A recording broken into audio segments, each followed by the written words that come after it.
कार्तिक मास शुक्ल पक्ष प्रबोधिनी एकादशी। ब्रह्मा जी बोले कि हे मुनि श्रेष्ठ, अब आप पापों को नष्ट करने वाली तथा पुण्य और मुक्ति को देने वाली प्रबोधिनी एकादशी का महात्म्य सुनिए। भागीरथी गंगा तथा तीर्थ, नदी, समुद्र आदि तभी तक फल देते हैं जब तक प्रबोधिनी एकादशी नहीं आती। कार्तिक मास की शुक्ल पक्ष की प्रबोधिनी एकादशी के व्रत का फल 1 सहस्त्र अश्वमेघ तथा 100 राष्ट्रीय यज्ञ फल के बराबर होता है। नारद जी ने पूछा कि हे पिताजी, यह संध्या को भोजन करने से, रात्रि में भोजन करने से तथा पूरे दिन उपवास करने से क्या क्या फल मिलता है, उसे आप समझाइए। श्री ब्रह्मा जी बोले कि हे नारद, एक संध्या को भोजन करने से 1 जन का, रात्रि में भोजन करने से 2 जन का तथा पूरे दिन उपवास करने से 7 जन के समस्त पाप नष्ट हो जाते हैं। प्रबोधिनी एकादशी के व्रत के प्रभाव से सुमेरु पर्वत के समान कठिन पाप क्षण मात्र में ही नष्ट हो जाते हैं। अनेक पूर्व जन्म में किए हुए बुरे कर्मों को यह प्रबोधिनी एकादशी का व्रत क्षण भर में नष्ट कर देता है।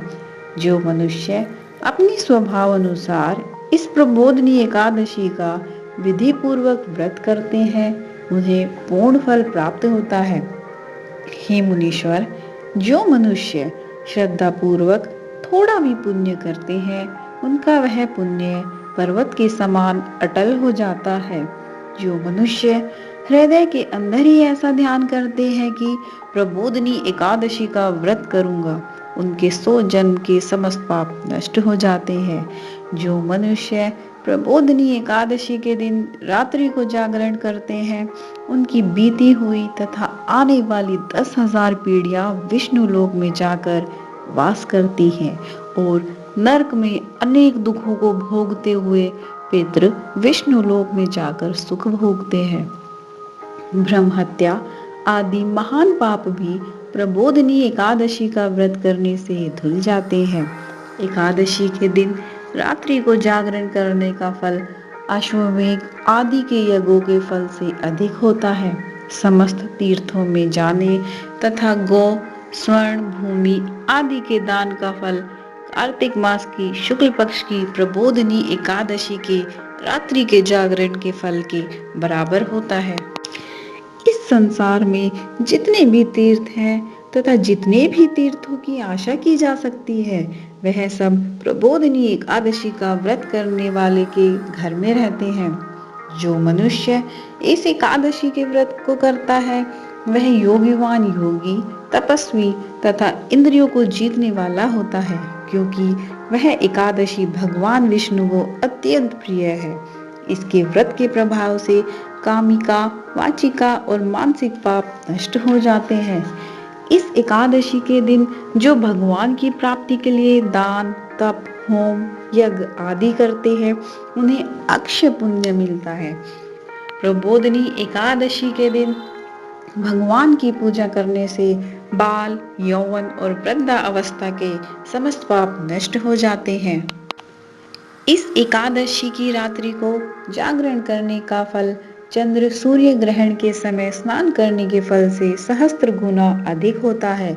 मनुष्य जन्म से लेकर जो पुण्य करता है, वह पुण्य प्रबोधिनी एकादशी के व्रत के पुण्य के सामने व्यर्थ है। इसलिए हे नारद, तुमको भी विधि पूर्वक विष्णु भगवान की पूजा करनी चाहिए। जो मनुष्य कार्तिक मास में धर्मपरायण होकर अन्य व्यक्तियों का अन्न नहीं खाते, उन्हें चंद्रायण व्रत का फल मिलता है। कार्तिक मास में भगवान दान आदि से उतने प्रसन्न नहीं होते जितने कि शास्त्रों की कथा सुनने से प्रसन्न होते हैं। कार्तिक मास में जो मनुष्य भगवान की कथा को थोड़ा बहुत पढ़ते या सुनते हैं, उन्हें 100 गौ के दान का फल मिलता है। मनुष्य अपने कल्याण के लिए श्री विष्णु भगवान की कथा सुनते हैं, वे अपने कुटुंब का उद्धार करके 1 सहस्त्र गौ का दान का फल पाते हैं। जो मनुष्य प्रबोधिनी एकादशी के दिन श्री विष्णु की कथा सुनते हैं, उन्हें 7 दीप के दान का फल मिलता है। जो मनुष्य विष्णु भगवान की भक्ति पूर्वक कथा सुनते हैं और कथा बाँचने वाले ब्राह्मण की यथाचित पूजा करते हैं तथा उनसे संतुष्ट करते हैं, वे उत्तम लोक को जाते हैं। इस पर नारद जी बोले कि हे ब्रह्मा जी, अब आप एकादशी के व्रत का विधान कहिए और कैसा व्रत करने से कौन सा पुण्य मिलता है वह भी समझाइए। ब्रह्मा जी बोले कि हे नारद जी, इस एकादशी के दिन मनुष्य को ब्रह्म मुहूर्त में उठना चाहिए और नदी, तालाब, कुआं आदि पर स्नान करके व्रत का नियम ग्रहण करना चाहिए। इस समय भगवान से विनय करनी चाहिए कि हे भगवान, आज मैं निराहार रहूंगा और दूसरे दिन भोजन करूंगा, इसलिए आप मेरी रक्षा करें। इस प्रकार विनय करके भगवान की पूजा करनी चाहिए। उस रात्रि को भगवान के समीप गीत, नृत्य, बाजे तथा कथा आदि से व्यतीत करनी चाहिए। प्रबोधिनी एकादशी के दिन कृपणता को त्याग कर बहुत से पुष्प, फल, अगर, धूप आदि से भगवान की आराधना करनी चाहिए। शंख के जल से भगवान को अर्घ देना चाहिए। इसका समस्त तीर्थदान आदि से करोड़ गुना फल अधिक होता है। जो मनुष्य पुष्प से भगवान की पूजा करते हैं, उनके सामने इंद्र भी हाथ जोड़ते हैं।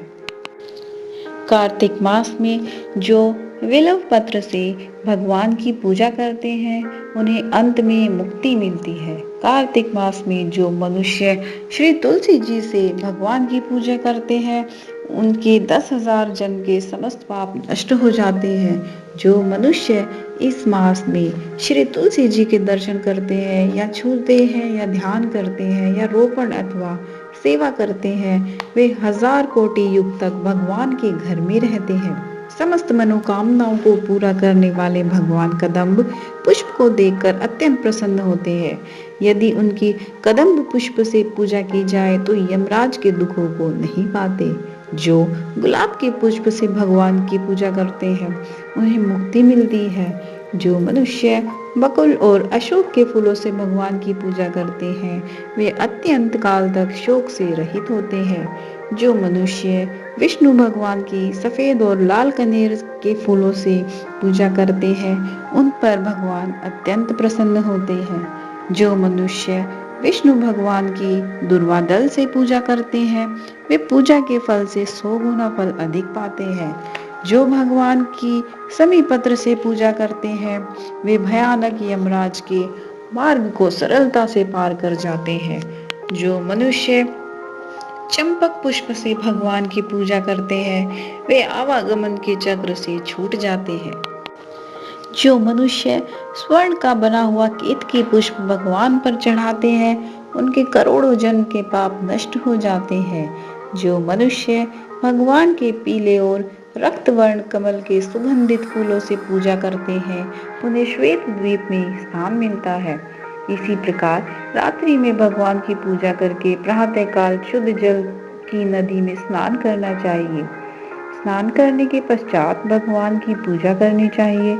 इसके बाद पूर्ति के लिए ब्राह्मणों को भोजन कराना चाहिए और दक्षिणा देकर मीठे वाक्यों द्वारा सभा करनी चाहिए।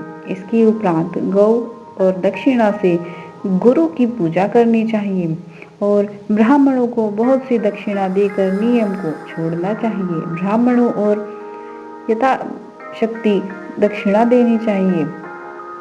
जिस ब्राह्मण को रात्रि में भोजन करावे, उसे स्वर्ण सहित बैल दान करना चाहिए। जो मनुष्य यात्रा स्नान करते हैं, उन्हें दही और शहद का दान करना चाहिए। जो मनुष्य फल की आशा रखते हैं, उन्हें फल का दान करना चाहिए। तेल की जगह घी और घी की जगह दूध और अन्नों में चावल दान करना चाहिए। जो मनुष्य इस व्रत में भूमि शयन करते हैं, उन्हें सब वस्तुओं सहित शैया दान करनी चाहिए। जो मौन धारण करते हैं, उन्हें स्वर्ण सहित तिल दान करना चाहिए। जो मनुष्य बालों को धारण करते हैं, उन्हें दर्पण दान करना चाहिए। जो मनुष्य कार्तिक मास में उपानन धारण नहीं करते, उन्हें उपानन दान करना चाहिए। जो इस मास में नमक त्यागते हैं, उन्हें शक्कर दान करनी चाहिए। जो मनुष्य नित्य प्रति देव मंदिरों में दीप जलाते हैं, उन्हें तांबे के दिए को घी या बत्ती सहित दान करना चाहिए। जो मनुष्य चातुर्मास व्रत में किसी वस्तु को त्याग देते हैं उन्हें उस दिन से पुनः ग्रहण करना चाहिए। जो मनुष्य प्रबोधिनी एकादशी के दिन विधि पूर्वक व्रत करते हैं उन्हें अत्यंत सुख मिलता है और अंत में स्वर्ग को जाते हैं। जो मनुष्य चातुर्मास व्रत को बिना किसी विघ्न के पूरा कर देते हैं उन्हें फिर दोबारा जन्म नहीं मिलता। जिन मनुष्यों का व्रत खंडित हो जाता है वह नरक को जाते हैं। जो मनुष्य इस एकादशी के महात्म्य को सुनता व पढ़ता है उसे अनेक गौदान का फल मिलता है।